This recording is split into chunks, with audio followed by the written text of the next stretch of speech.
నా డౌట్ కూడా చెప్తాను. ఇల్లు కాన్స్టిట్యూషన్ రైట్, ఓకే, ఫండమెంటల్ రైటే కాదు, కాన్స్టిట్యూషన్ రైట్. ఏడపడితే ఆడ కట్టుకోకూడదు. కానీ నా అంతటి నేను ఇల్లు కట్టుకోవడానికి నాకు ఇండివిజువల్గా నా అంతటి నేను రాత్రి ఇల్లు కట్టుకోలేను. ఓకే, ప్రభుత్వ విభాగాల నుంచి పర్మిషన్ తెచ్చుకోవాలి. ఫస్ట్ మున్సిపాలిటీ పర్మిషన్ కావాలి, హెచ్ఎండిఏ పర్మిషన్ కావాలి.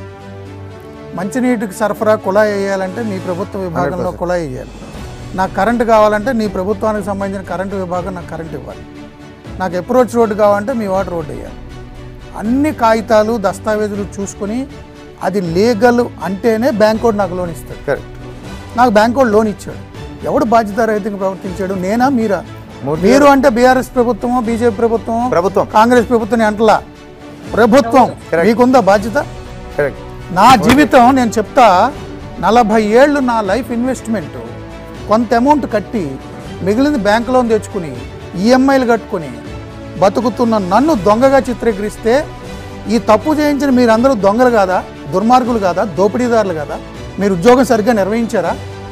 మీరు ఉద్యోగం సరిగ్గా నిర్వహించకుండా మీరు కామన్ మ్యాన్ కొట్టేసి ఇప్పుడు మీరు వచ్చి కొట్టేశారండి, ఓకే, రేపొద్దున ఇంకో ప్రభుత్వం వస్తుంది, రేవంత్ రెడ్డి టైంలో నిర్మించిన ఇళ్ళన్నీ నేను కొడేస్తానంటే తమాషా నా ప్రభుత్వాలకి. ఎవడిచ్చారండి పర్మిషన్?